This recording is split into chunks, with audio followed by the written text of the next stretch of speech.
So let's go to the next slide. The goals of the application are telling the story. So in the case of North Face, this is about the explorer. That is the customer, and we're telling their story. It's about connecting these consumers to the brand locally, and it's, of course, at the end of the day, about driving commerce. Next slide, please. So at North Face, we push the boundaries of innovation so that you can push the boundaries of exploration. So as far as a brand, 2 words to keep in mind: innovation and exploration. So we sought to do that in mobile as well. Next slide. Sorry. So looking at cross-platform, we have the e-commerce site here. We also have the Facebook representation here. As far as being brand right outside of innovation, outside of exploration, it's most important to be consistent across your platforms. Next slide, please. So you see the translation of the same campaign here to the homepage of the application in Android on the left and in iPhone on the right. So we use these rotating imagery positions. The creative team at the North Face can manage those to ensure that the campaigns are consistent across platforms. But it's not just about commerce. If you go to the next slide, we'll take a look at some of the shopping features here. So you can browse the application, you can see the results for the category you're looking in, and you can scroll this page to your heart's content to see the product specs, the price, the colors it comes in, all pretty typical in terms of a branded app. But beyond the shopping experience, on the next slide, you get into some of the more North Face specific functionality, and this is what makes the app special and also successful. On the far left there you see check availability at a TNF store. So within the application you can certainly buy from the application, but that's not the most important feature set. It's about tying back to the in-store and driving sales in-store as well as online. So you can see the inventory availability at North Face stores near you. Next slide. The social components are hugely important in this mobile application. One of the metrics that we look at that's less traditional for ROI is time in app. So a huge time suck when it comes to time in app is integrating these social features, because users spend minutes on end, whether they're scrolling through your latest news, which for the North Face app is pulling in their Facebook and Twitter feeds, or they're looking at your blog, so they're reading really like travel news content, where you went, the hike you went on, the gear you wore, all of that. Or the videos, which integrates the YouTube feed of all the North Face videos. So then that's the kind of gear in action component of the app. Next slide, thanks. And then also in addition leveraging in-store activity, the simple barcode scanner in itself has 1 million applications across the app. Right now they're using QR codes at point of sale, as well as on the top of their racks of their clothing in store, and as window clings to drive downloads of the app.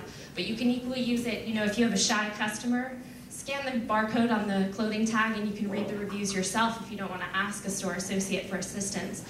You can link to a video showing how the product's used, and you can also drive them to another section within the app off of a barcode, so leveraging 1D, 2D barcodes. And actually, some of these in-store some of the in-store functionality of the app, has been so successful that the North Face has pushed this iPhone app to iPads in every one of their store locations. So it's a consumer-facing application that they then pushed out to iPads and now use as a sales assist app. The only thing we did was optimize it for the iPad screen. So that speaks to the success of the app as well.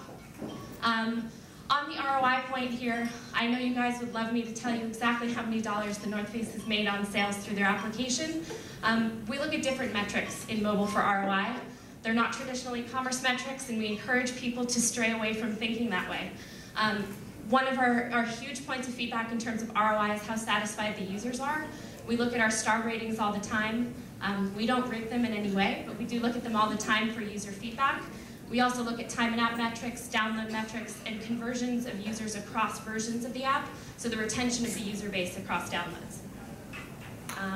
And most important in mobile is continuing to innovate. So this fall, the North Face is introducing the North Face Moment, where you can socially share a hike and adventure you went on. You can share it socially, and you can tag your equipment to it, as well as the location you were in. GPS will be a little bit of a struggle in certain areas on that front. But we're also working on building on local engagement and integrating loyalty. We see app conversion increase 5 to 6-fold once you integrate a loyalty program where a user can see and redeem their rewards. So, any questions about the North Face?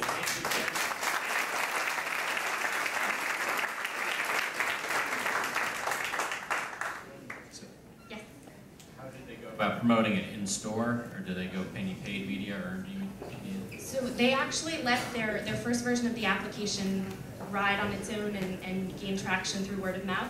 In their second version, they introduced the QR codes in store. That's where most of the downloads are coming from at this point. And they're also integrating what we call a speed bump page. So it's, you guys have all probably seen it with Fandango. When you first hit the mobile website, it says, "Are you sure you don't want to download the app first?" They're integrating that this month as well to drive downloads. And is the primary intent for shoppers in retail stores, and is there like a couch commerce, if you will? Yes, so you can fully check out in the application. So you can see that local store availability, but you can also take it all the way through the purchase funnel. So we see, as far as conversion goes in commerce, we typically see 1/3 of the full site conversion in mobile web, but then we see 5 to 6x that in the mobile apps.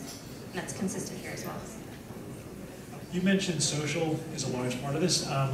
This is certainly a unique audience where maybe the type of apparel might be something that is new, or maybe for a specific event they might not know what is best. So did you integrate almost a consumer kind of feedback loop, so people that were using certain forms of apparel could comment and share on whether they thought it was a product that was good for a specific event?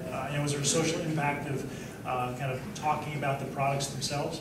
So there's a few elements of that. You can share from any product detail page the product on Facebook or Twitter, which is a direct link to the product as well as whatever information you decide to include in your post.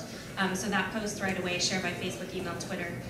That's pretty standard. What we are also doing as well as far as the share functionality is that North Face moment in the future, which is the bringing together the sharing of the gear with the location, with your social network and your commentary on that experience. And just given the fact that this is a very adventure-driven and potentially winter sports, is there any thought to do an aftermarket, maybe North Face companion case, so that people can actually bring an iPhone without worrying about the weather or the water or something like that? So bring the branding to actually help use the device in the app while they're in various places? I think that's a great idea. We would make recommendations like that for them in terms of strategy, but not produce that ourselves per se. They do have 2 other branded apps for North Face. One's a trail finder, and one's also a snow report. So they've done that a little bit in the app space with other apps as well. Great job. Companion products, yeah.